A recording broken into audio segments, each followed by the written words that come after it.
Disclaimer, disclaimer, disclaimer, disclaimer. I would bet a lot of money that you've heard at least one of these songs. This is the ultimate showdown of ultimate destiny. It'll be fine while we sit back on my touch tone. Now I would bet an equal amount that you can't tell me who made them. Hello, my name is domenicdada. I'm here to give you a short look into the artist known as Lemon Demon. Many people have only ever heard a handful of his songs, even though the guy made 7 albums, 5 EPs, and a lot of little side projects, which all come together to over 700 songs. 725 to be exact. Yeah, I counted.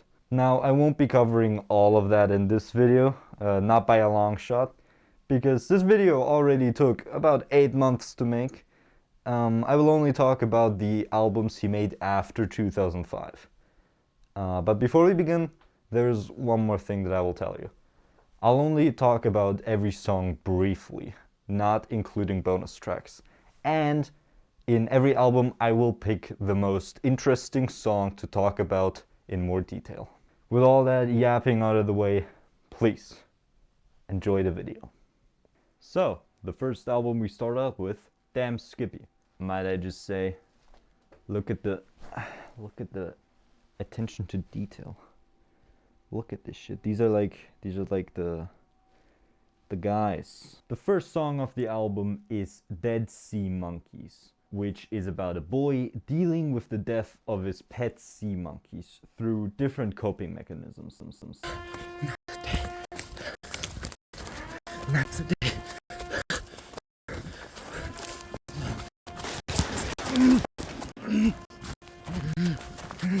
Saying stuff like it's all his fault and maybe they're in a better place now. The sky is not blue. A majority of the song is spent describing to us that the things that we see are actually not what they seem to be.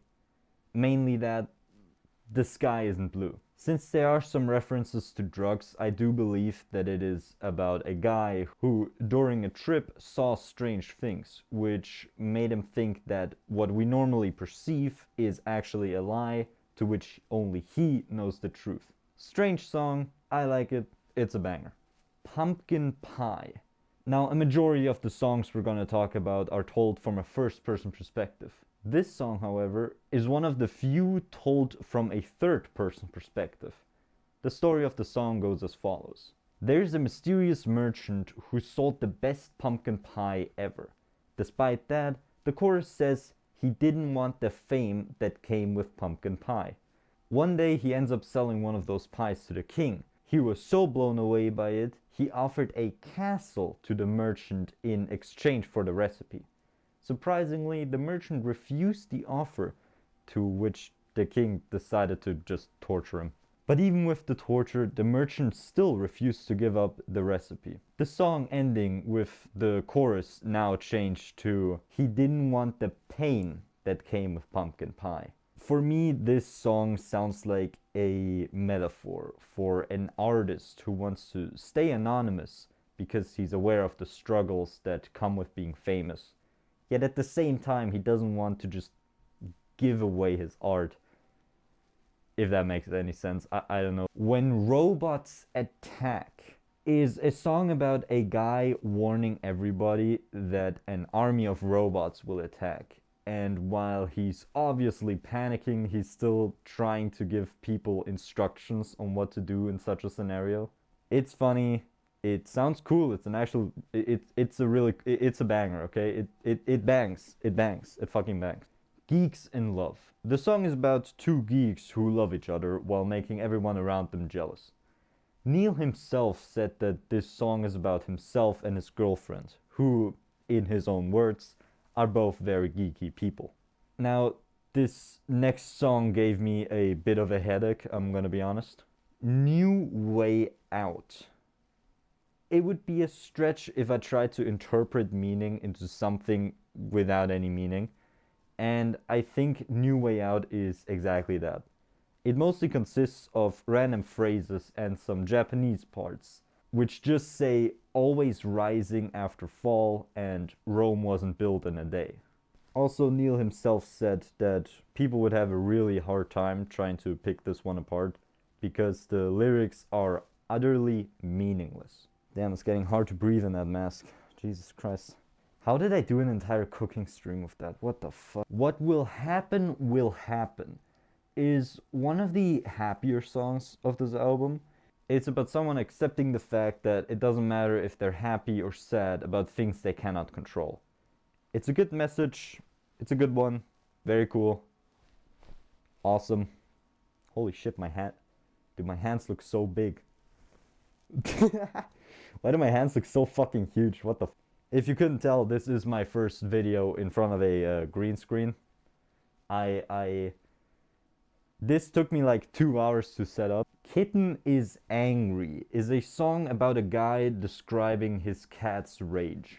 There really isn't much more to it. Yeah, I don't know. No.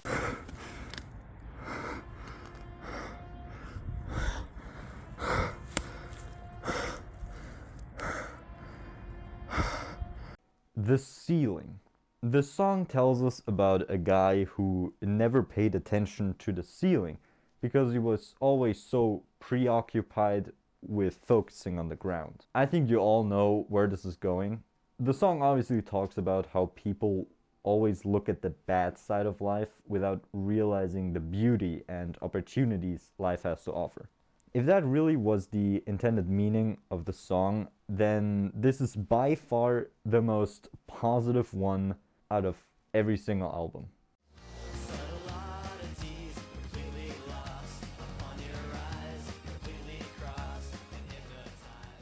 So this is it, the first deep dive of this video.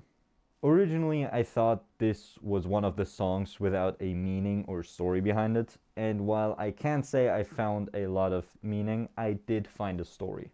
The song starts out by saying, "What in the hell is the matter with me when I look around? Do me a favor and lock all the doors in the house, because now it's not right and I'm noticing things.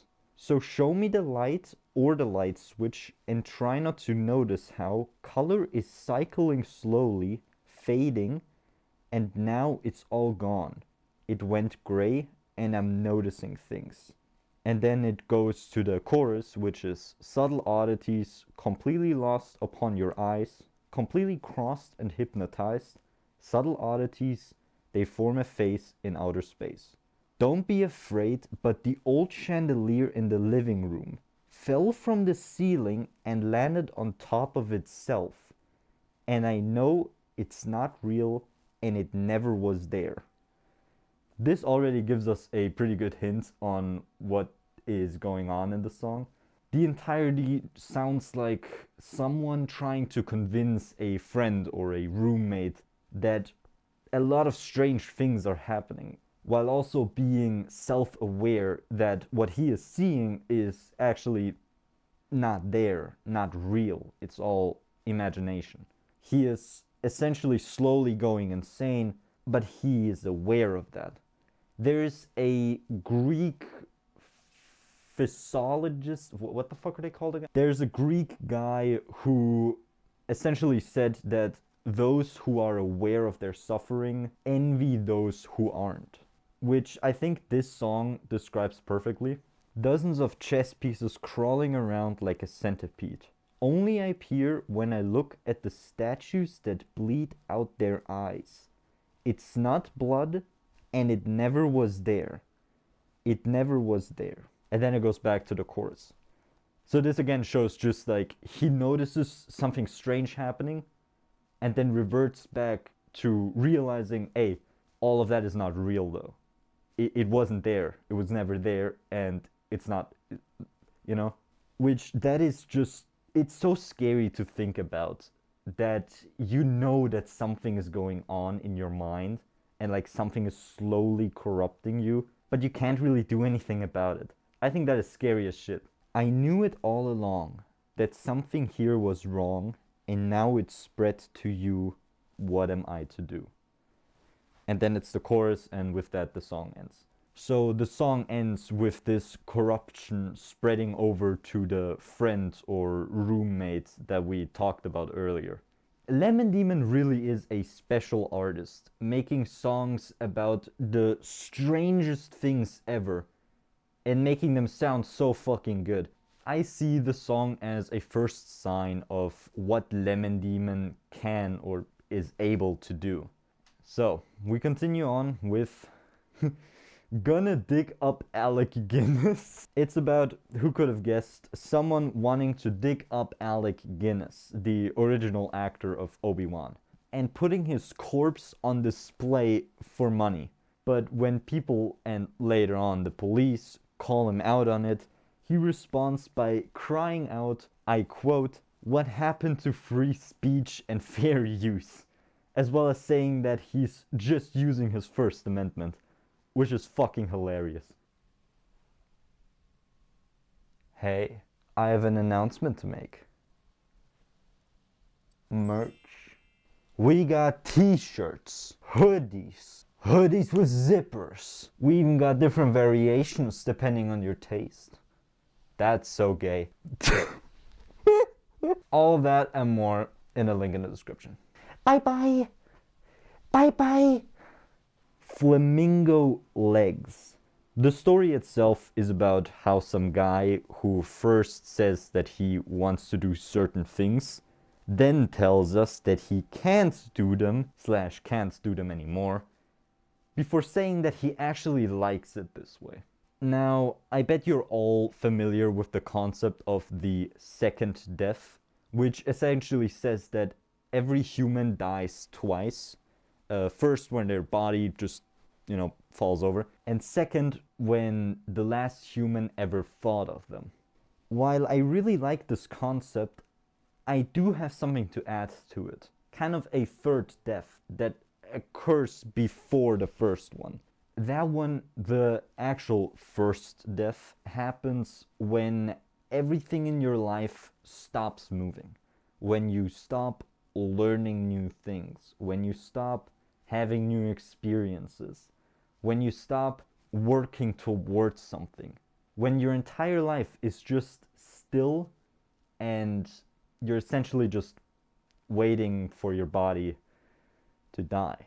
And I think this is what happens to our little protagonist here, who, although he realizes that there's a lot of things that he would have wanted to do, he just reverts back and says that no, he can't do them, and that's good. That's a good thing. That's a good thing. I don't want to do them. No, it's okay.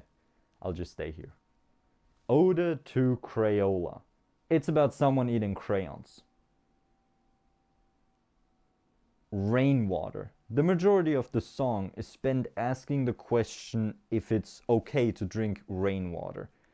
The interesting thing being that after some time, the song starts to swirl, blur, and fade out, probably indicating that whoever asked if it was safe probably tried it, just to find out that, yeah, it's not safe, don't do that. Smell Like a Cookie All Day is about someone first telling us how miserable his life is, even to the point where he was gonna commit / kill, but he stopped. Simply because he realized that you can put a drop of vanilla behind each ear to smell like a cookie all day. Then he goes on to explain how this is the key to happiness and praises it as the solution to all of humanity's problems. And while, yes, this is a delusion, it's also a coping mechanism. By neglecting all his problems and acting like everything can be solved by putting a drop of vanilla behind each ear, he didn't just save his life, but also gave us a pretty good tip. Actually, I don't know. Does this work? I actually got some vanilla extract here, so I'm just gonna try that out.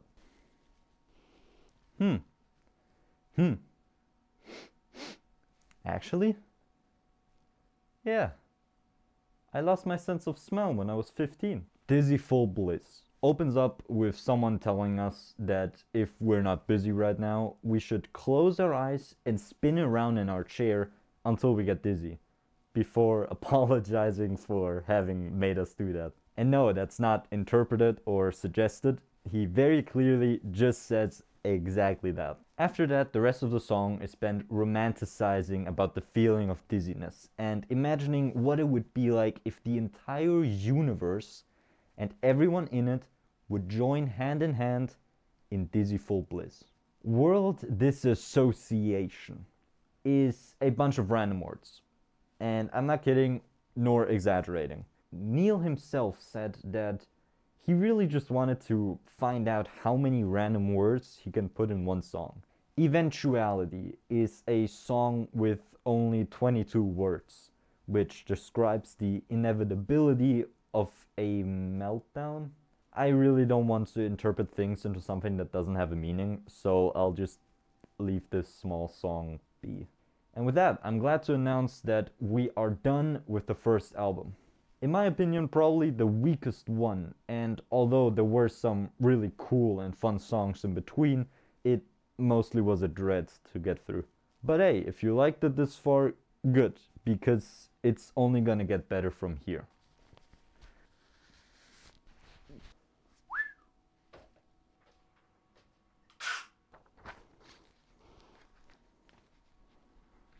I had to cut funding somewhere. The next album is Dinosorchestra, and it starts out fittingly with a song called Dinosorchestra Part 1.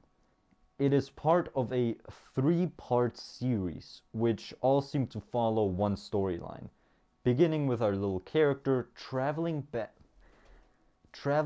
to 200 million BC to find Neil, the creator of Lemon Demon, and asking him what he plays.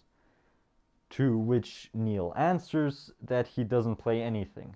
I have no idea what that part of the song means. I'm not even gonna act like I have any fucking clue. After some back and forth, they decide to ask their magic 8-ball what to do next. To which it answers with, "Let's rock out in the Dinosorchestra." And that's where the song ends. Makes no sense up until now. Just wait, we're gonna get to it. It's like the first part is at the beginning of the album, the second part is at the middle, and the third part is almost at the end. The next song is one of my favorites of the album, Action Movie Hero Boy. It is about a boy who wants to be just like a protagonist from a cliche action movie, with all the putting on sunglasses and walking away from the explosion type of shit. I should stop cursing. And walking away from all the explosion type of thing. Gotta be kid friendly here. Moving on. In fact, he wants to recreate a scene just like that. After having imagined himself in that scenario multiple times and getting some dynamite, he finally lights up the fuse, and while walking away, he trips, making him go up in the explosion as well. I really like that the chorus changes from everything glowing and blowing to bits right behind me while he is imagining it, to everything glowing and blowing up including me. Yeah, it's a song about an exploding child. Next song, Fine. I think this song doesn't just have 1 or 2 cool moments, but is the first really good song in this entire video. And it's the first to actually be really successful, even though that success only came in recent years. You don't know how happy I was watching sped up videos of happy little cats while this song was playing in the background. The song is about someone reassuring us that everything is gonna be fine, even going as far as to say the sun will marry the moon, essentially promising the impossible. There's even one less subtle time when he literally goes, "I know I'm full of shit, but still everything is going to be fine." Maybe there's a meaning to this song. I don't know. Lawnmower. Honestly, underrated song. It has no right to slap this hard. It's all about a guy mowing his lawn while inspiring others to do so as well. There's a single line in the beginning which is saying that the grass is even taller than him, making me think that this mowing the lawn thing is just a big metaphor. When I heard things like, this grass just won't stop growing, and this grass is taller than me, the first thing that jumps into my mind is a guy looking at all of his problems and deciding to start fixing them. I quote, doing what he's gotta do. Dude, I look fucking stupid in this. I look fucking stupid, Jesus Christ. Then there's also this line, I quote, about time the music died and was replaced by the sound of 1,000 motors. Which I again see as coming out of your comfort zone and working on yourself. A bit of a stretch, but hey, next one. Stuck is about not a guy, but Neil himself describing how ordinary and normal his life is. It almost sounds like he's fading into this almost ignorant bliss before saying that we should break him free and not let the melody fake him out, whatever that means. There's also one part where he tells us directly that if we have the song on a CD, he would love for us to just skip it. I don't know, it's a very trippy one. It changes a lot from the melody, and just in general, it's very strange. This is the first time where he directly, no, that's a lie, this is the second time. One time he just told us to spin around in a chair. Now, this next song is what many people have been waiting for, I bet. Although there isn't any deep meaning behind it, this next song is what made Lemon Demon popular. This song became so popular, I would bet that almost everyone watching this has heard it before. I'm of course talking about the ultimate showdown of Ultimate Destiny. While I don't have a lot to say about the actual song, I mean, yeah, it's a bunch of fictional characters from different forms of media fighting each other, I do want to quickly address the impact that this song and its Flash animation had. At its time, this was one of the only indie projects which has reached such amounts of attention. The combo of music and animation kind of broke the ice and showed everyone that you don't need a large team to make popular music or animation. That, of course, inspiring probably thousands of creators. Vow of Silence. Someone talking about the art and sometimes torture of just saying silent. Even to the point where if you saw a crime being committed, you should just shut up about it for the rest of your life. I think this is more of a mid song, not the biggest banger, but it has some cool parts in it. Never Ending Hum. Now if I say this is a trippy one, I fucking mean it. Sorry. I flipping mean it. It starts by telling us that even though we might have never noticed it, you can always hear a never-ending hum. After telling us that, the entire song derails into a bunch of stuff. Like him telling us that there's a creature in everyone's mind which emanates. Is that a word in English, emanate? I mean, I wrote the script, but I don't know. Which emanates such a hum, saving us from the parasites of the universe. Maybe the inspiration of the song was the faint humming you can hear as blood flows through your ears. But other than that, yeah, I don't know. Dinosorchestra Part 2. Yep, we're already half through the album. So remember how in part 1 the time traveler and Neil decide to go to a Dinosorchestra?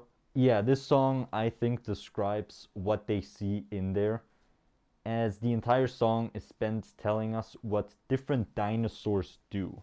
It's always just some random action which rhymes with their names though. And that's the entire song. Still doesn't make any sense. I swear at part 3 I actually have to say something about it, so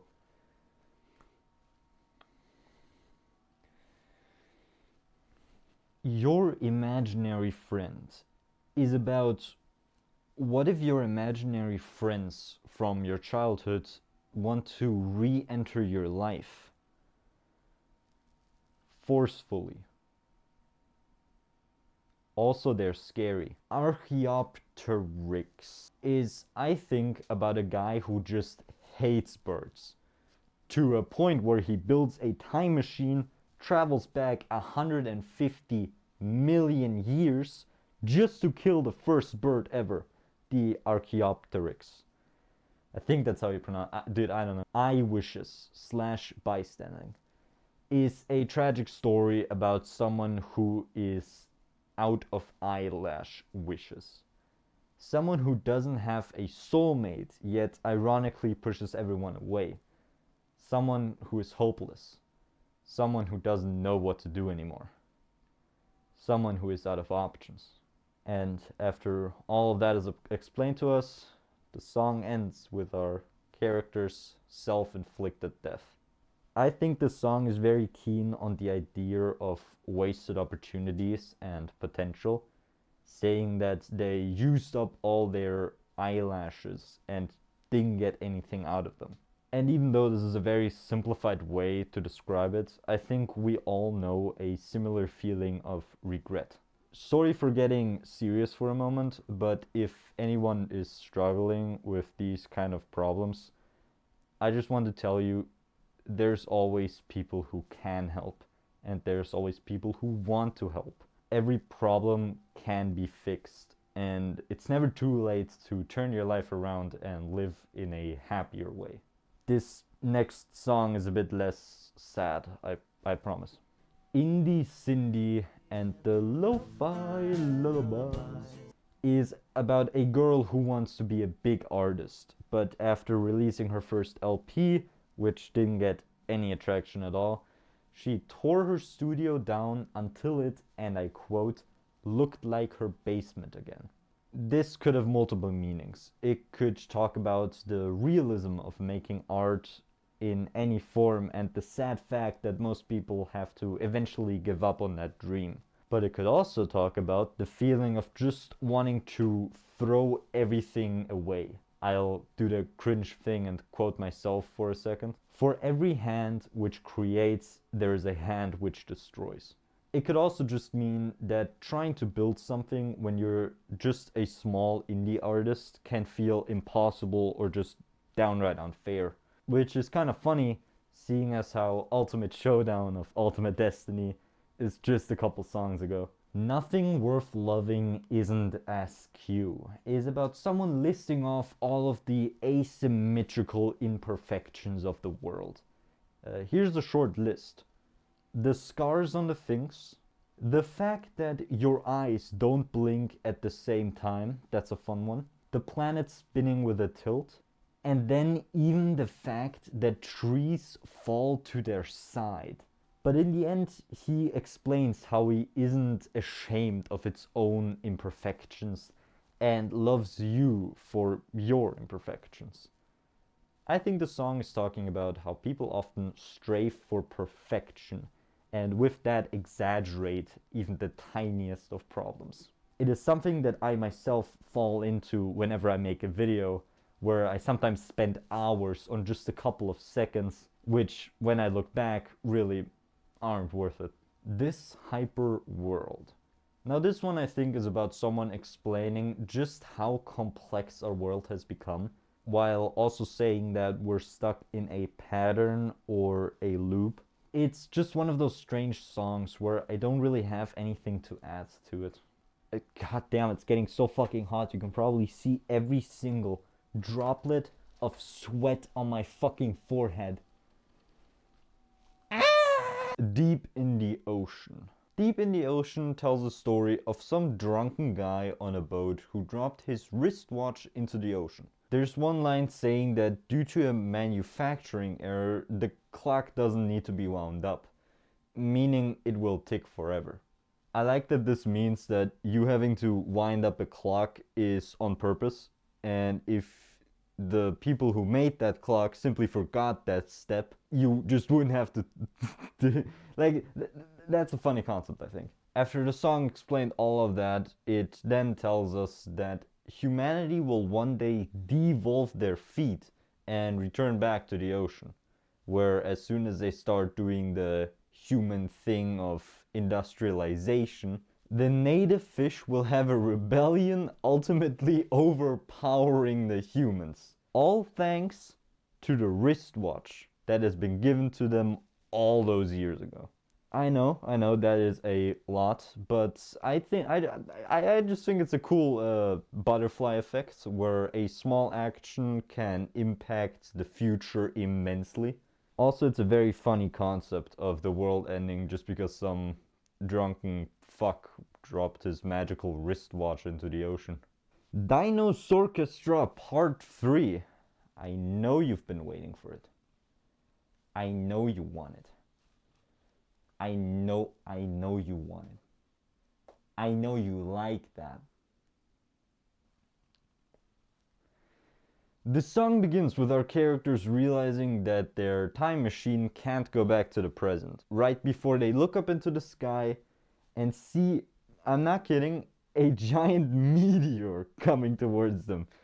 You know, the one that killed the guys, the boys, the gang, the squad,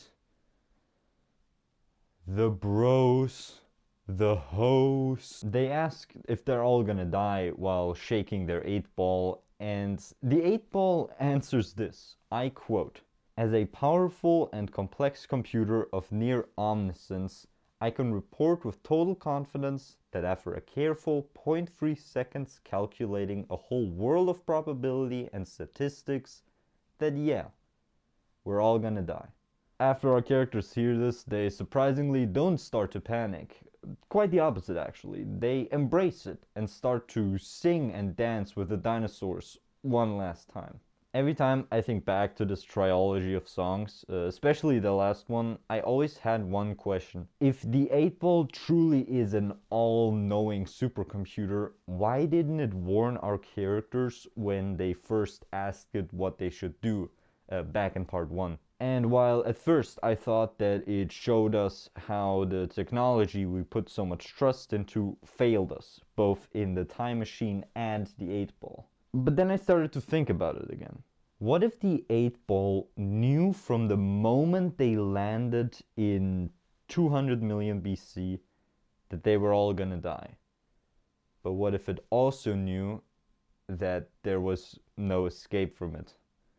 So instead of telling our characters of their inevitable doom, the machine showed some humanity and just told them to enjoy their last couple of moments. Damn, that got way too deep. Now, believe it or not, but that is actually not the end of the album. There is one more song that I personally think is the best one so far. But it's also like the most underrated one. It has like no views. I hear no one talking about it. May I present to you the two... Too much. Or am I not enough? You're too, and I feel this way. Much too much. This is the only song which I didn't read the lyrics to while writing the script, because I already knew them by heart. I have a deeper and more personal connection with the song, coming from it talking about feeling overwhelmed in a relationship. I quote, "You're too much, or am I not enough?" And while I think it's a pretty cool theme for a song, it gets even better if we look at its structure. See, the song begins with very loose lyrics, which kind of just... Hey guys, past Dominic did a terrible job at explaining why I actually love this song. Here's the lyrics that have been pretty perfectly written down by this guy here. Shout out him. But yeah, no, it perfectly shows, like, at the beginning it's just very loose lyrics that, you know, they don't really mean anything. But then as you go on, these things, they're getting, you know, they're getting filled with stuff in between. And even down here you think this is something completely different. It's not. It's here. I can't stop, you're too much too much. Which is exactly like, you know, what has been repeated the entire time. He keeps on placing new things in between these, making them completely different sentences, but all based on the same words. It is so cool. Like, even here again, it's that goes through the entire song. He never stops doing that. And at the end, it almost, which I kind of, maybe this is just me, but at the end, it feels like there's so much text that it's, almost, you could call it, too much. You're too much, or am I not enough? You're too, and I feel this way much too much. And yeah, look at that, the second album's done. And just for your info, the script until now is already longer than anything I ever did before. We're come here. We're not even halfway done. Also, I just checked, and up until now, the script is 18,500 characters long. I don't say this often, but please make this month-long project worth the while. Please, if you enjoy this, please. Okay, maybe that was a bit too much. Please subscribe. I will. It gets me so hot. I don't know. There's just something about it. I don't know. Dude, I'm a freak. What the fuck? So, View Monster. If I had to describe this album with a single word, I would choose the word cryptic. It feels like the songs here have so much more to say, yet they tell you so little. Does that make sense? I feel like that makes sense. It's just very cool songs, very interesting lyrics and potential meanings behind them. Just all in all, a very cool and fun album to dissect. Kaleidoscope. Remember that monologue I just gave? Yeah, throw it out the window. The first song doesn't have any lyrics. The name Kaleidoscope is pretty cool though. Okay, so that monologue you just threw out of the window, I want you to go outside and pick it back up, because this next song is...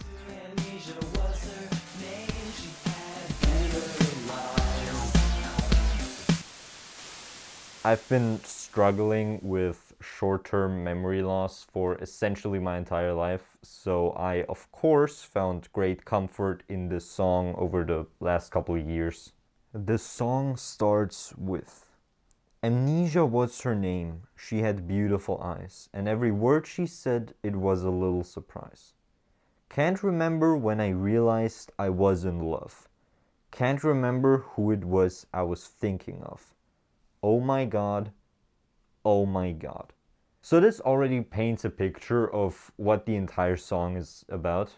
It's essentially a love song, or what I would more call it is an anti-love song. It's like a love song, but instead of happy, it's not. The doctor said that I had tomato loss. Dr. Amnesia was her name. She had beautiful eyes. We had spaghetti with long-term memory sauce. And every word she said, it was a little surprise.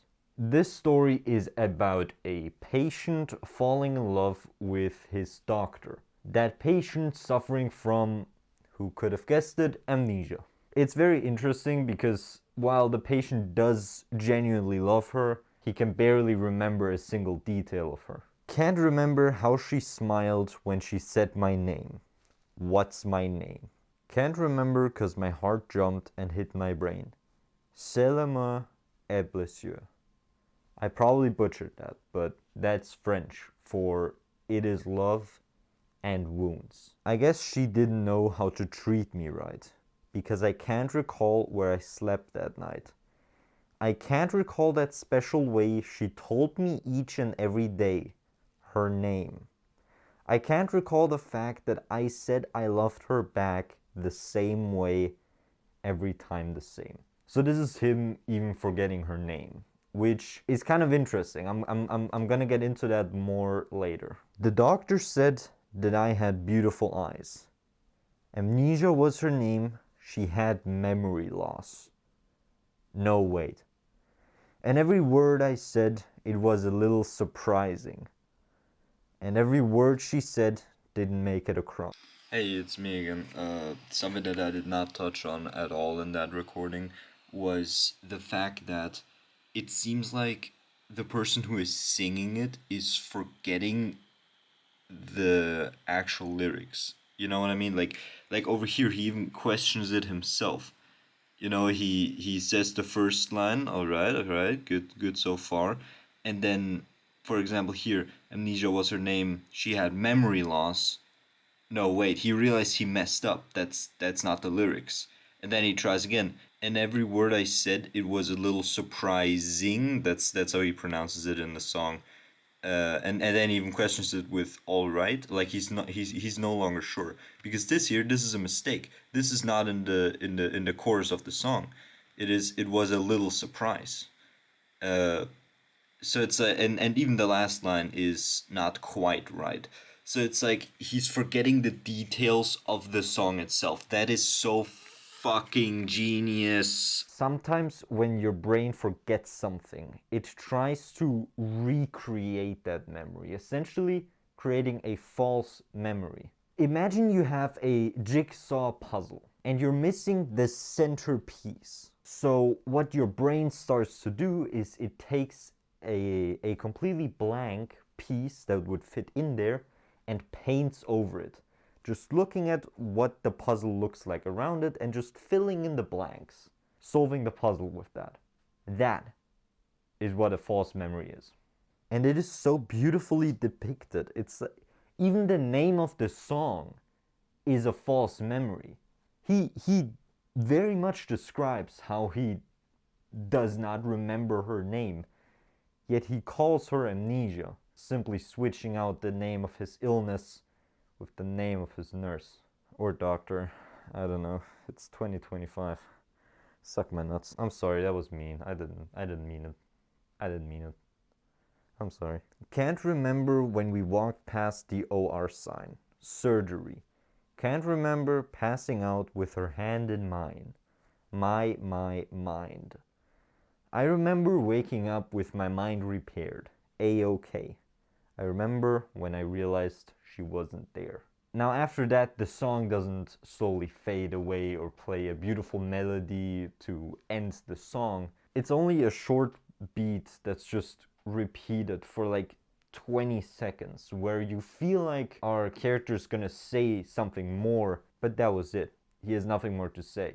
She's gone. Now, the meaning to this song, especially the ending, is much debated. Some people say that this shows that she was a hallucination for the entire time, which, I don't know. There's one guy that I saw on in the YouTube comments that was like, "Oh my god, this is so sad. She gave him her brain." Which, like, sorry for like picking on you right now, but like, wouldn't that just make her be in his body? Like, how would that fix anything? Now, a theory that I subscribe to is that the doctors simply got taken out of the hospital for having a relationship with one of her patients. It is a beautiful, sad, interesting song. It's just cool, man. It's just cool. I don't know. I've never seen anything like that before. It's nice. It's cool. The man in stripes and glasses. Eh, eh, eh, eh, eh, eh, eh, yeah. I see the man in stripes and glasses as a more amped up version of Dead Sea Monkeys. You know, the first song. You see, the song tells a story of a guy just minding his own business until, and I shit you not, a giant magnifying glass appears out of nowhere, turning a random stranger into a red and white bespeckled skeleton. The fuck? After that, our character gets a box which was previously filled with books. He takes the books out to put his bones into the box, but before he does that, he actually arranges the books from best to worst, simply to waste time. I see this as like the first step of the grieving process with like denial. The song ultimately ending with the words, "The man in stripes and glasses is dead," repeating multiple times, which I just see as acceptance, the last step in the grieving process. Marketland is about a guy walking through Marketland, trying to find something to snag while holding on to his money as people try to make him buy something completely different. The way he describes the strip is so interesting to me. He talks about all the dirty people telling him he has to buy their stuff while he's just trying to move on. Sometimes he even describes them as, and I quote, whiskey stinking Vernon vendors. Damn, that hits hard. There's this theme of capitalism and how disgusting it can be sometimes. Also, there's this cool furry animation of it that I found on YouTube. Gadzooks. It's about a guy who calls everyone around him crazy, and while the song goes on, the rhymes make less and less sense. Until Neil just starts inventing words. Here's a little example from almost the end of the song. Gee willikers, you're all mentally illikers. No, this is not a drillikers. Okay, this is getting sillikers. Kind of getting like self-aware at the end. It's funny, it's cool, I like it. Knife fight is exactly what it sounds like. Two guys get into an argument which breaks out into a knife fight. But then it turns around into a tickle fight once they notice that knives actually really hurt. Many people call the song gay because of how our characters talk about their knives and what they will do to each other, which yeah, it's gay. It's gay. Okay, it sounds gay. It's gay. It's homosexual. Okay, it's a banger. It slaps. It slaps. Definitely top 5 songs of Lemon Demon. The only house that's not on fire yet. You know how I described this album as cryptic? Yeah, it's one of those. So on surface level, it's about a guy describing how he wants to meet his lover again while being... You know what? It would be easier if I just read the chorus to you. This suit doesn't fit me. I made it myself counterfeitly with buttons of blue, killing me with deja vu. That's a good rhyme. It's a gift for you when I escape at last, when enough time has passed, but something keeps me as a pet, the only house that's not on fire yet. Not sure what exactly it's supposed to mean, but god damn it, it's beautiful. The ocean. It's about someone describing his life in the ocean and also describing the waves on which he ballroom dances with his mermaid girlfriend. The song ends by describing how he is now on land, yet his heart is still out in the ocean. Probably referring to him being swept on land by those waves. Okay, after listening to it a couple of times, he actually never explicitly tells us that he is an aquatic creature, which kind of changes the ending to someone who just really misses the ocean and who just feels stranded on land. I guess that makes it a bit more of a happy ending. I don't know. The ocean, I feel a storm approaching, like seagulls in slow motion. Me and my mermaid girlfriend. The afternoon is a wild one. So it starts with someone telling us about how he would follow the footprints into a cave to find out why there isn't a second pair of footprints. The only reason why he doesn't do so is because he's scared. After this random story, he tells us about a secret door in the attic which somehow leads to the basement of the same house. Ooh, spooky. The rest of the song is spent describing how, I quote, the less you hold out, the more will fold out. It also mentions a pop-up book, so there's kind of like this theme of space folding like a piece of paper. But I don't really know if that's like what you're supposed to take out of this song. I actually don't know if it has meaning at all. I'm gonna be honest, I have no idea. Spring-heeled Jack. Spring-heeled Jack is an entity in English folklore going as far back as the 1830s. God, that motherfucker is old. He is described to have a devilish appearance and is oftentimes found terrorizing innocent Englishmen. All of this is described to us in this song, with the ending proposing that just because no one believes in his existence anymore doesn't mean he isn't still out there. Being a rock star. In this song, Neil tells us that he isn't a rock star while mocking the stereotype. He also says that if he ever were to write a song about being a rock star, he should get slapped. Which, yeah, I agree. Stick to songs about delusional people, children which blow themselves up, and men who just combust under giant magnifying glasses. Because that shit's cool. I like that. Also, I can make a video about that. Ask for nothing. Ask for nothing sounds like it's about someone in a relationship having a question or wanting something to change, yet he buries it, letting go of it like a balloon. Saying that, I quote, "I already know that I love everything." Although at the end of the song, there are instances of him saying, I quote, "Something will always be something." Telling us that these feelings and worries he has can't just be let go. So they sit and linger inside of him. It's a real thing that happens between couples. And if you're in a situation like that, remember, communication is key. Some fucking dating advice for all y'all. You don't have girlfriends, the fuck am I talking about? The truth is only Siberian millionaires with 15 wives watch my channel. A satirist's love song. At first I thought, wow, a song without dying children or existential crisis. This is great. I was wrong. See, this entire song can be summed up by this meme you're probably seeing behind me. If I can find it again. If not, then this is not gonna make any sense. If this doesn't make any sense, it's like, it's about a guy describing his relationship with his wife, I think. Where he says that, oh yeah, the love and whatnot, it's all just a big joke.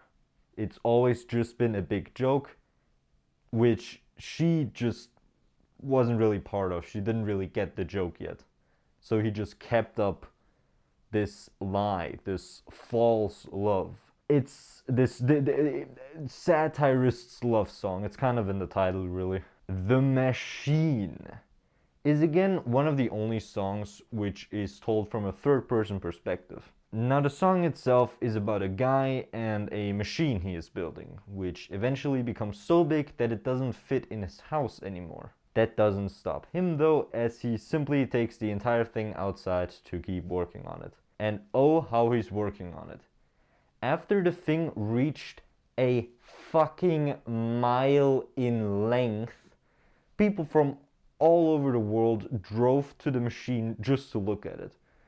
Meanwhile, the mechanic, as I will call him, is now inside of the machine, I quote, perfecting it from within. At this point, many people know about the machine and everyone has the same question. What does it do? What could be the function of a machine this size?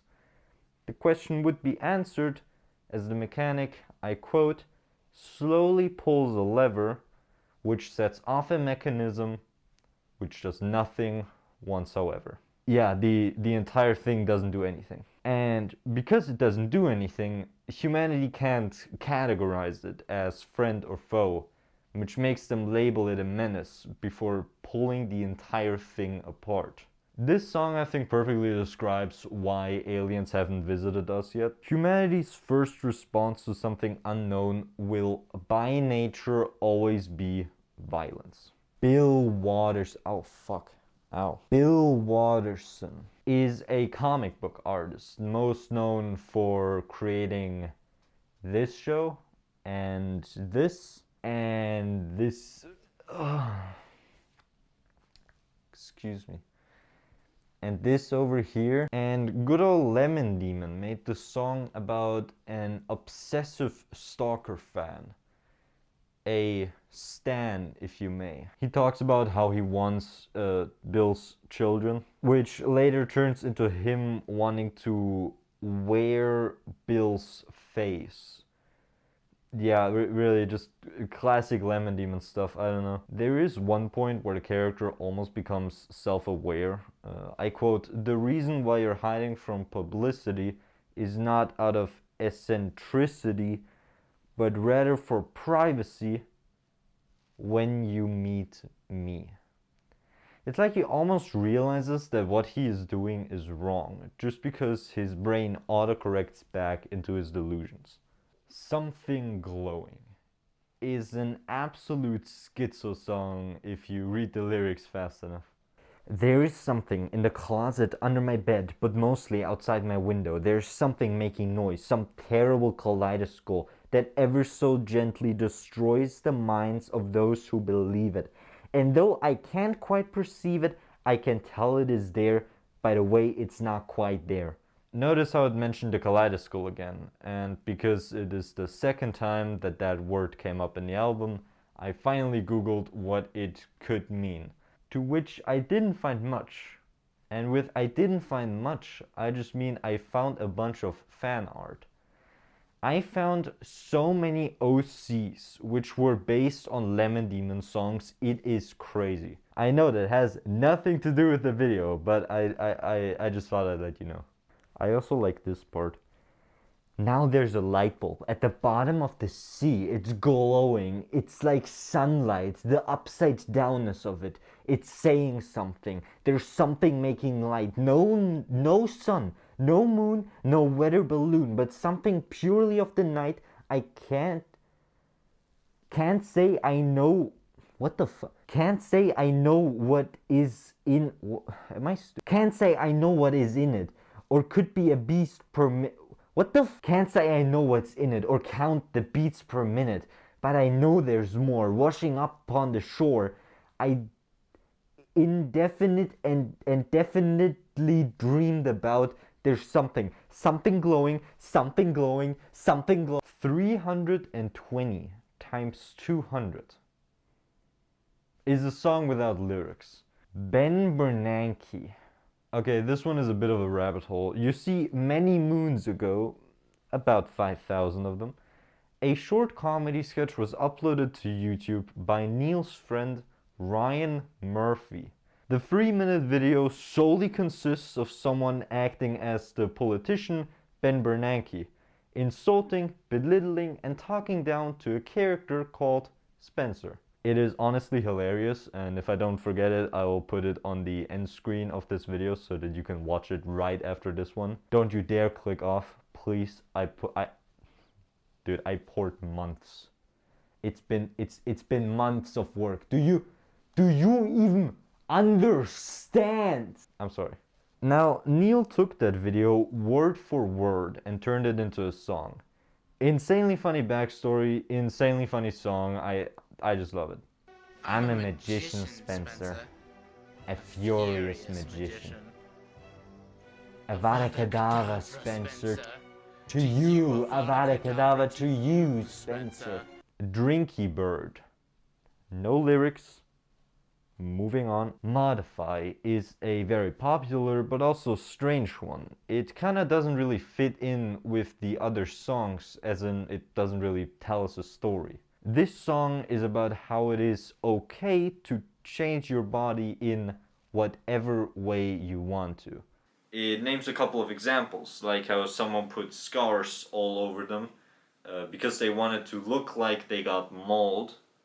There's also one guy who wants to put scars on his neck with a rope. The song's saying that it would have been dope, but I quote, that rhymed by the way, his plan kinda failed. This might just mean that whatever he was doing just didn't leave any scars, or that what he was doing just killed him. I think this song kinda predicts the future of humanity and how technology will one day be advanced enough to allow any changes to the human body, and just what humanity will do with that. Nightmare Fuel is a strangely relatable song for me. It talks about the fact that sometimes when you're thinking of something scary and you try to stop thinking about it, but your mind just immediately refreshes back to that scary thing. I mostly had that a lot as a child when I was trying to go to sleep, where I would just imagine horror scenarios, and I always tried to just break them off essentially just stopping myself from putting too much detail into this scary scenario which might happen to me. But my brain wouldn't let me stop, and it just kept on creating. Wow, what a yapping session that was. Sundial is another song where I'm unsure if it has any meaning at all. The song is about a bunch of small themes, each of them could be their own little Lemon Demon song. There is a kind of beauty in this chaos though, something that the other chaotic songs don't really have. And just as I was breaking my head listening to this, the last verse came up. I quote, "Don't walk forward, don't be silly. You're the heel they call Achilles. Don't enjoy this private screening. This one doesn't have a meaning." That last part, I think, speaks directly to people like me who want to digest all of his songs, and in that case, sorry Neil, but I kinda am 3 albums in, so The Wiggles hate each other in real life. That is a fucking hilarious title. If you're not under the age of 5 or over the age of 30, then you probably don't know who the Wiggles are.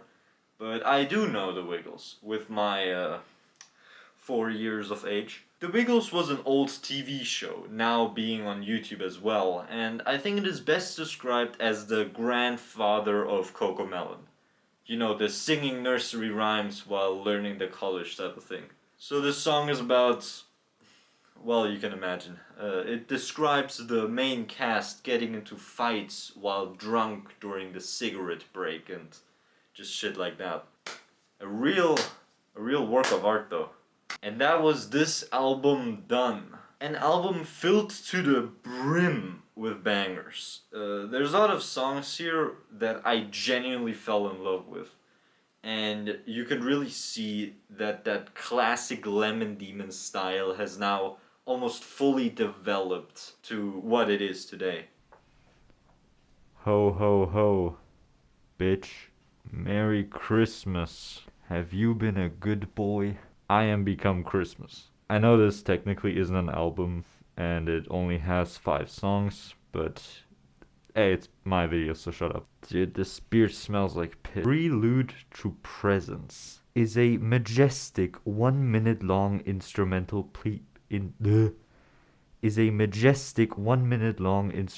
piece conveying a certain feeling without the actual need for words. Yeah, it's a song without lyrics, but I actually really like this one. It gives me that feeling of playing a high quality indie game, which I guess fits with Lemon Demon. Because I would consider him an indie musician who just pioneered his own field. Christmas Will Be Soon. If you haven't picked up on it, this album is about Christmas. This song specifically telling us that we shouldn't be afraid of what is about to come and that Christmas will be soon. It's strange. It's a strange vibe of specifying that someone that we shouldn't be afraid of something that we wouldn't have been afraid anyways. It gives a strange feeling. I can't breathe. Genuinely, I'm still wearing the mask underneath. I cannot breathe. And these glasses are fogging up more than usual. I cannot read the script. I can't read the script. I'm sweating already. Mom spaghetti. Aurora Borealis. You know what? Fuck this. Shit. Okay, so the microphone actually just fell down. I hope this like still works. Okay. I will keep the hat though. Why does it stand up like that? Why does the cap have an erection? What the fuck if we're doing it like this?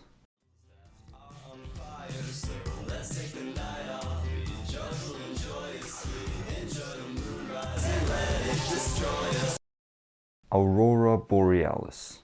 This is an interesting one.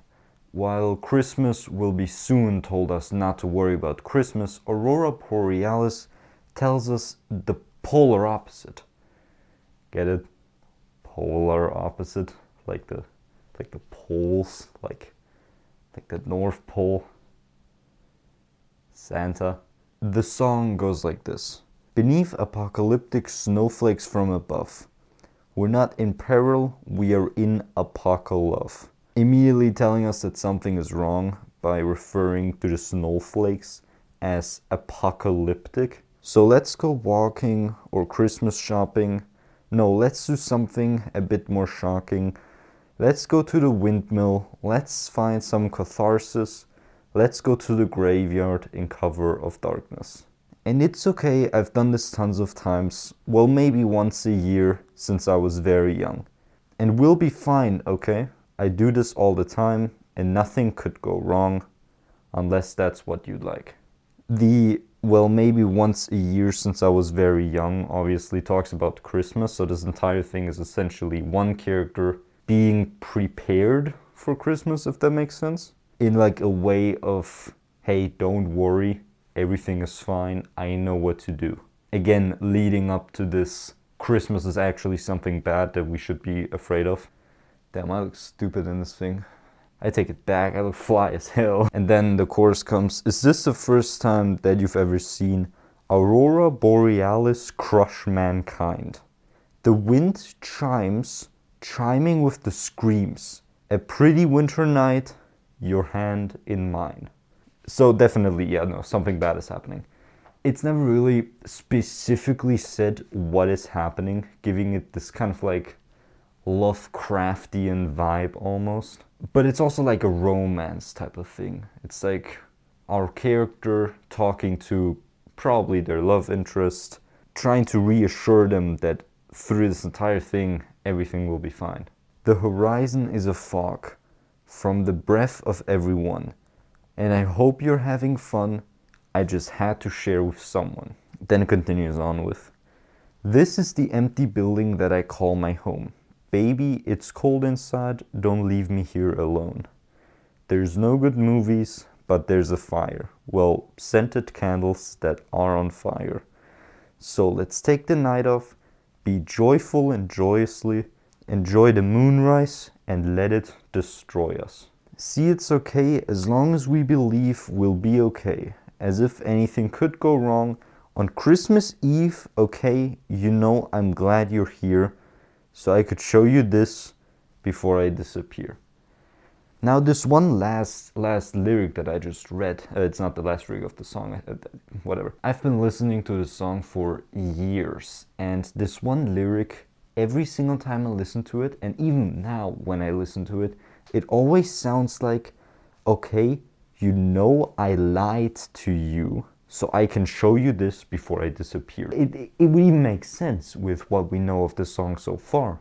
Our character reassuring their lover that everything will be fine. Maybe this is another situation like the one with Dinosorchestra Part 3 with the 8-ball, where he knows that nothing is fine. Something terrible is gonna happen and there's nothing they can do to prevent it. But he's not telling that the other characters simply because he wants to enjoy the last couple of moments they have together, which he desperately wants to enjoy by inviting them into his house, saying that, well, there are no movies and also essentially no fire, but hey, we have candles that are scented and we can just take the night off and watch the moon. Then it goes with the chorus again, but this time a bit changed. Is this the first time that you've ever seen Aurora Borealis crush mankind? A flashlight underneath my chin, a pretty winter night, your hand in mine. And then it ends off with, now we're swallowed by the fog, from the breath of everyone. I can barely see you now, but your smile is a frown. Yeah, I knew it had to stop, because I always mess it up. And I get it if you run, I just had to share with someone. What a beautiful piece of music this is. Genuinely, the amount of songs that I've been talking about, you've been hearing maybe a couple snippets in the background while I was talking over them, but genuinely listen to them. If you're free for an afternoon, play some video games, do whatever, and throw these last couple of albums in the background and just have a good time. I don't really know what to make of that ending though. For this entire song, our character has tried to reassure his love interest that everything is okay and even convincing them to stay with him. Just for them to be both swallowed in a fog while the love interest realizes that something terrible is happening. Our character can only apologize for making them stay. It's such a beautifully horrific thing, mixing Christmas with such a Lovecraftian event and making a love story about it. It's actually, it's so genius. It's so great. Sad, or SAD, is surprisingly not about the feeling of sadness.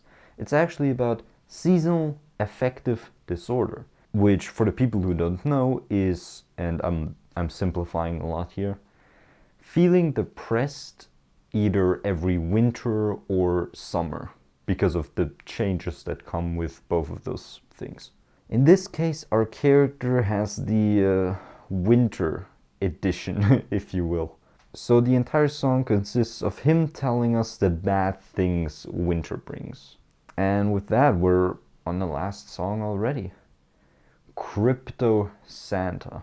It simply describes something. It is best summarized as they actually turned a guy into Santa. It's got some portal opening stuff, it's got some mad scientists, it's got some body horror. It's nice, it's nice. Maybe pop it on at the next family Christmas gathering. I love the idea of what if Christmas is bad, and I also love how it turned out. The idea that something so innocent is actually something to be afraid of, it is just cool. I just love this album. I'll just call it an album. Fuck you. Fuck you. Whoever gets mad at this, you don't have a life. No life, no status, no right to talk, no girlfriend, no bitches, no pussy. Well, Christmas is over. Let's get to the second to last album.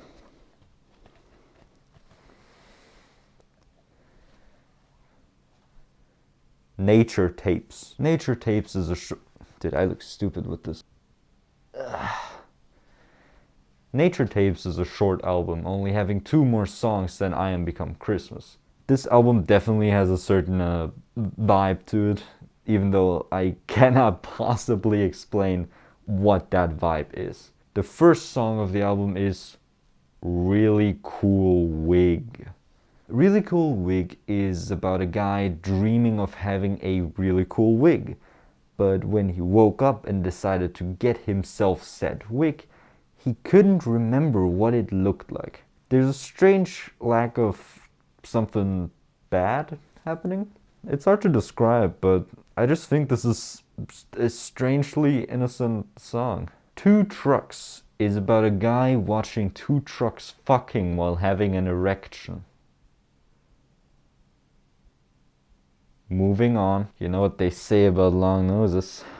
Mask of My Own Face talks about a guy wearing a mask of his own face. He talks about all the things he's gotten away with just because no one would expect it to actually be him. Although pretty much at the end of the song, there's one verse that changes everything. I quote, "At the big finale, I will tear my face away and smile as they grab their own and try to do the same." But when you think about it, if he took off his mask and everyone tried to take their face off, wouldn't that mean that they never really thought he was wearing a mask?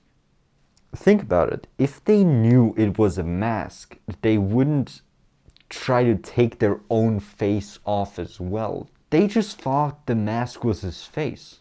And since it's a mask of his own face, the entire thing loses its meaning. I love that this actually pretty smart idea backfired so horribly, leading him into a false sense of security and ending up doing a lot of not horrible things. He doesn't like go on a rampage and kill everyone. He just fools around a little. But I like it. It's fun.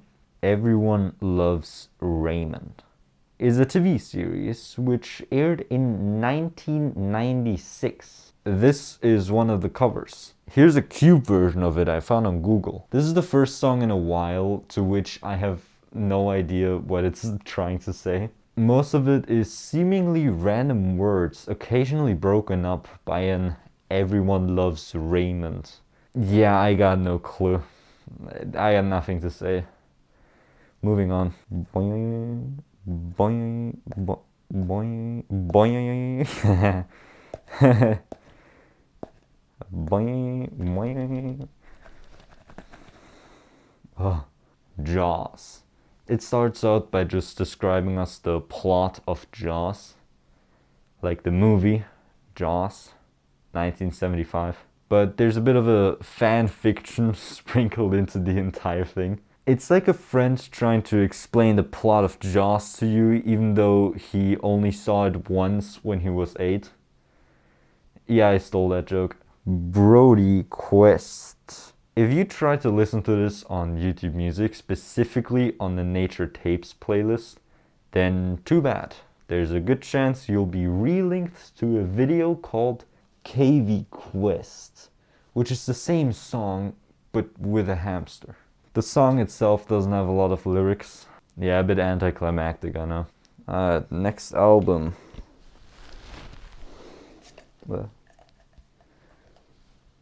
And with the next album, I also mean the last album, because in 2006, Neil released Spirit Phone, which up until now is the last album.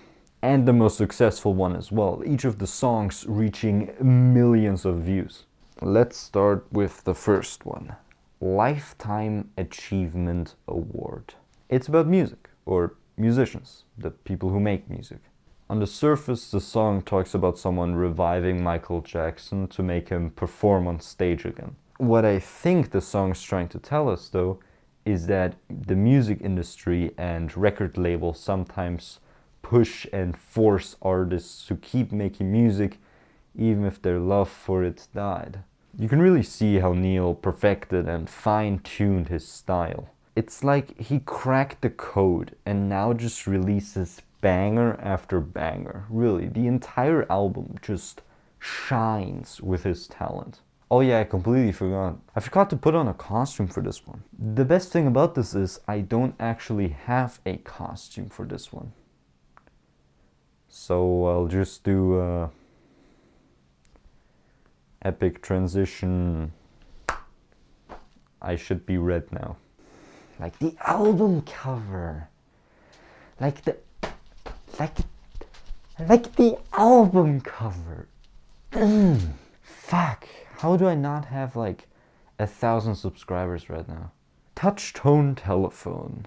Neil himself said that this song is about a guy calling in on one of these conspiracy theorist television shows, and what this person ends up doing is trying to justify himself and saying stuff like, everyone's gonna think that I'm crazy and stuff, but I actually know the truth, and once I tell the truth, no one's gonna believe me, but I'm actually right, and you're gonna see that I'm right. He just like keeps on like that, without actually getting to the point. So yeah, this is it's a funny song. I don't know. Cabinet Man is not that much of a fun song.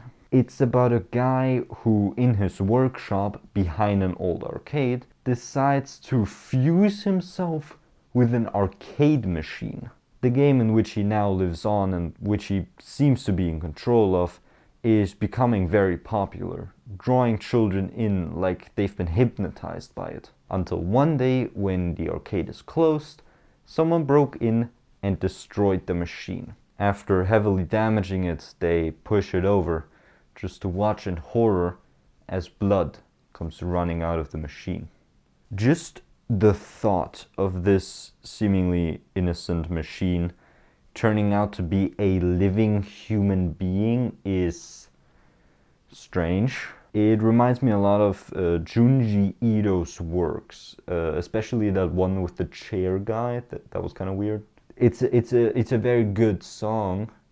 It's a very good song. It sounds very nice, but But it's just kind of weird. And so from the body horror straight back into the cosmic horror, we have No-Eyed Girl. No-Eyed Girl is about a guy who fell in love with a no-eyed girl, saying how she came from nowhere, describing that place as being too bright for humans. After all of that, our protagonist tells us that he notices molecules existing where there shouldn't have been any, stating that he might have, and I quote, let the no-eyed people in, whatever that really means.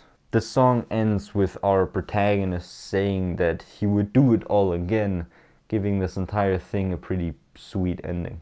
It probably is one of my favorite songs. It sounds very good, and I know I say that on like seemingly every second song that this is very good and this is probably one of my favorites, but it just is. This next song is not just our last big song that we will cover, but also my favorite song ever, and the main reason why I am making this video.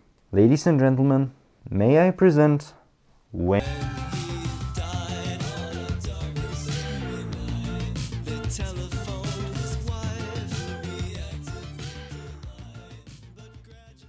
This song is again of a third-person perspective, and it all tells one big story. The lyrics begin like this. When he died, turns out he left behind a mansion full of other people's skulls. The odd thing is, they never found his own when he died.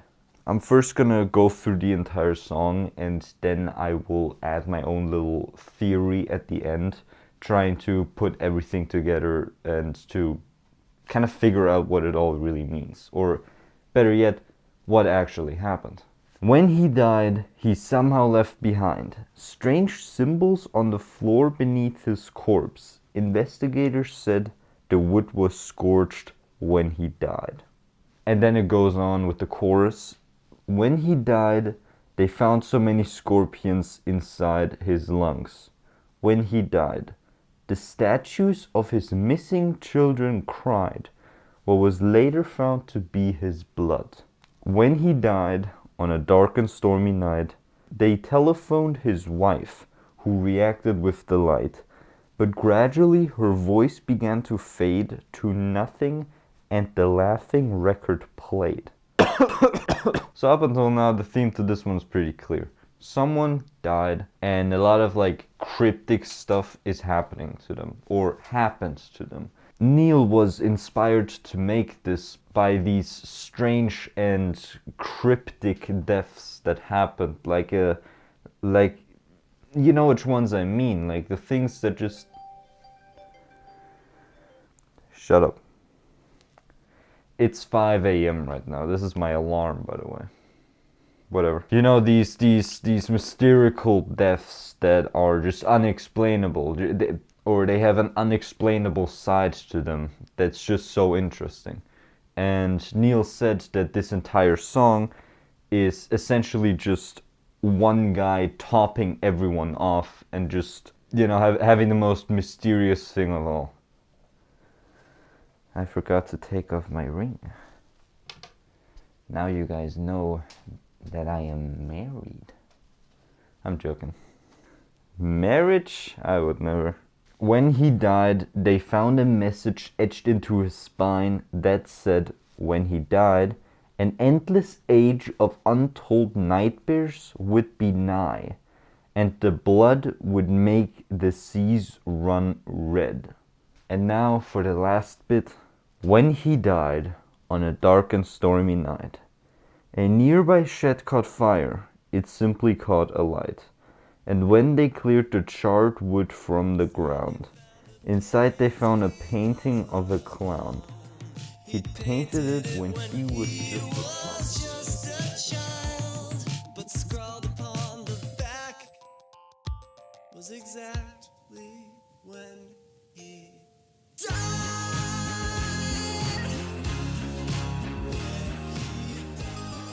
Sorry, I just had to play the song here because it's especially that last one, especially that last one that on the back was exactly when he died. Like, the deliverance on that is crazy. It just goes so hard. So, where do I start? So we have a headless corpse in a mansion filled with other people's skulls, with a message etched in the wood underneath him, and also a message etched into his spine, and also statues of his missing children who cry his own blood, and then also a painting in a nearby shed that on the back had his exact death date on it. That's a lot. I've been theory crafting about this song for an actual months now, and I think there is an actual story told here. It is a bit out of order, but it will make sense, okay? My little music theory here is that this headless corpse was a serial killer. A pretty brutal one at that. One that cuts off the heads of his victims and puts them in a room in his mansion. Now, what I think happened to him is simply revenge. Someone finally got him and decided to revenge whoever I guess he killed by decapitating him.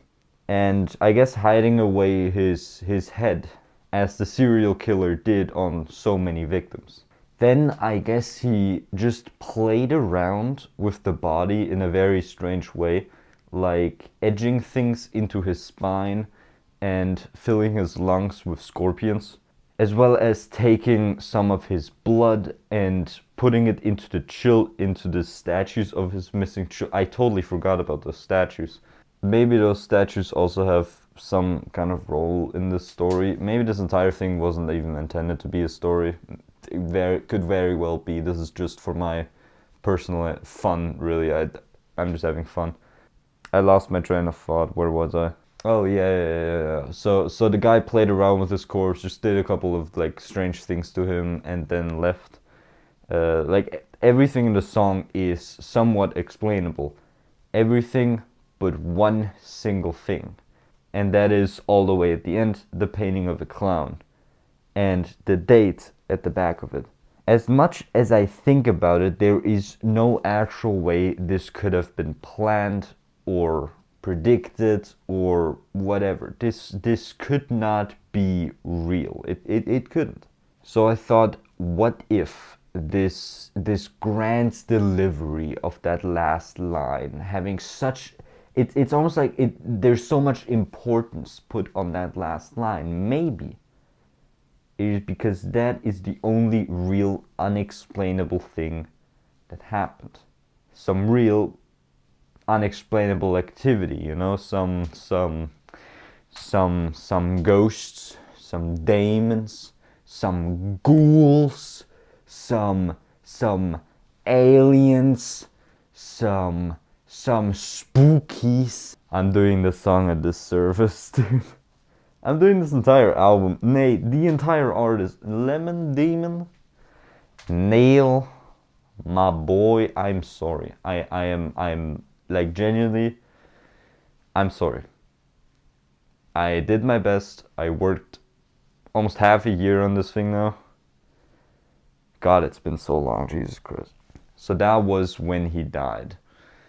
It is probably my favorite song in the entirety of what Lemon Demon ever did, and I think my second favorite song of all time. Like every artist, every song out there, I think this is the second best one. Only being topped off by Dancing. You know that one song? I don't know, it just goes so high. I'm going off track so much. I almost puked. Sweet Bod. This song made me snap out of whatever delusion I was in and made me realize just how deranged most of the shit is. Sweet Bod is about someone consuming and selling mellified man juice. Mellified man, for the probably many people who don't know, is the practice of mummifying someone in honey. Now there's a myth that this honey, this mummy honey if you will, has the ability to cure any illness. Yeah, my videos are educational. What do you think of that, Vsauce? Follow me for more interesting honey facts. By the way, welcome to sponsor of this No, I'm kidding. Imagine that would be the segment. Imagine that would go so hard. Eighth Wonder is about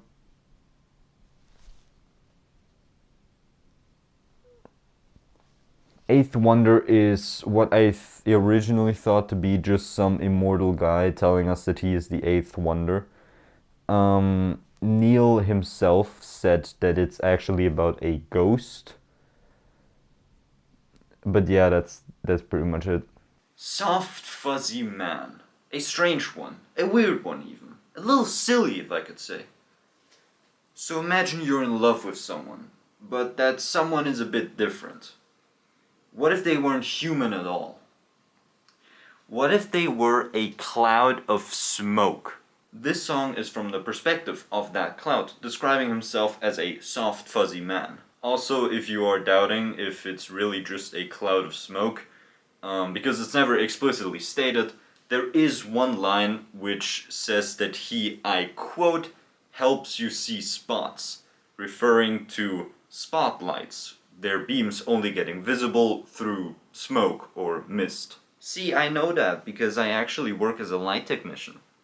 Very smart, I know. As your father, I expressly forbid it. It's about a father yelling at his own son for pretty much no reason. First, oh my god, this entire thing is fucked. Wait, give me 1 second. The script, it's fuckled. It's fuckled. There. First, he tells his kid to turn his music down, put his Game Boy away, and behave because his grandfather is visiting, warning him not to bring up the internet or whatnot. After that, we jump into a new situation, with the father having lost his hair growth medicine. He immediately accuses his child of stealing it and selling it on the streets, and also says that his son doesn't even care about him at all, shortly before finding it again. And while he does apologize, he uses it as a warning that if he ever stole something, he would yell at him. I really like that one. It's not some horrific or confusing event, it's just bad parenting. I really like my parents, mom and dad, if you're watching, please don't fucking beat me. I earn my life. This entire video I've tried not to describe a song like, oh yeah, this song, I Earned My Life, is about a guy telling us how he earned his life, because that's boring and whatnot. But right here in this example, it's just exactly that. The entire song is just a man who has worked his entire life, standing proud and saying that he earned his life. Neil himself said that the man in this song is actually the same one as the father in the last song, so that's a bit interesting. But yeah, other than that, there's not much to the song. Reaganomics is a song about Ronald Reagan telling us that he will save everyone while making endless promises. It kinda slaps though. Are you unhappy, girl, in this confusing world where everything you earn is getting left to burn? If it were up to me, then living would be free, and I can give you that, yeah, I can give you that. Man-Made Object is a song about a big-ass tower. More precisely, it's about a guy who can't stop planning and fantasizing about building a big-ass tower. So, ladies and gentlemen, we have arrived at the last song. Spiral of Ants. The last song in this video. Man. At the beginning it almost seemed impossible to get to this point, but now we're here. In a spiral of ants. Many people say that this song is about some poor fucker drowning in a bunch of ants, which, yeah.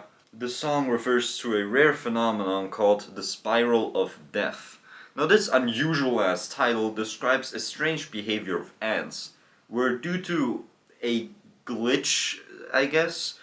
Some pheromones get mixed up, which makes a bunch of ants just walk in a circle, spreading those pheromones even more, which makes the circle just bigger and bigger and bigger until they all die of exhaustion. They'll just keep on walking till they're dead. This can wipe out entire colonies, by the way. And as far as I know, we're still not sure why this even happens. Oh man, and that was it. That was it, I guess. If anyone is interested, this script currently is 42.2 thousand characters long. I don't know how many words it is. It doesn't show that in my program. But wow, that is a lot. That is a shit ton. If anyone is still here and still watching this, from the bottom of my heart, thank you. You know, classic YouTuber stuff. Leave a like and subscribe. Comment your favorite moments. Click on the bell. So, that's finally it. Wow. Wow. If you can't tell just how long I've been sitting on this project, I'm pretty sure you can actually, compared to the first couple of songs that I covered, like, my hair grew so much longer. So, like, you know, you can see, like, this project took a while. And I'm just gonna be here and yapping about some stuff and future plans. But you know, you just watched like a 1.5 hour video of somebody talking about lemon demons, so I think you got the minute. This video alone has been such a big part of my life for the past couple of months, in good as in bad. I don't think I've ever worked this much for YouTube.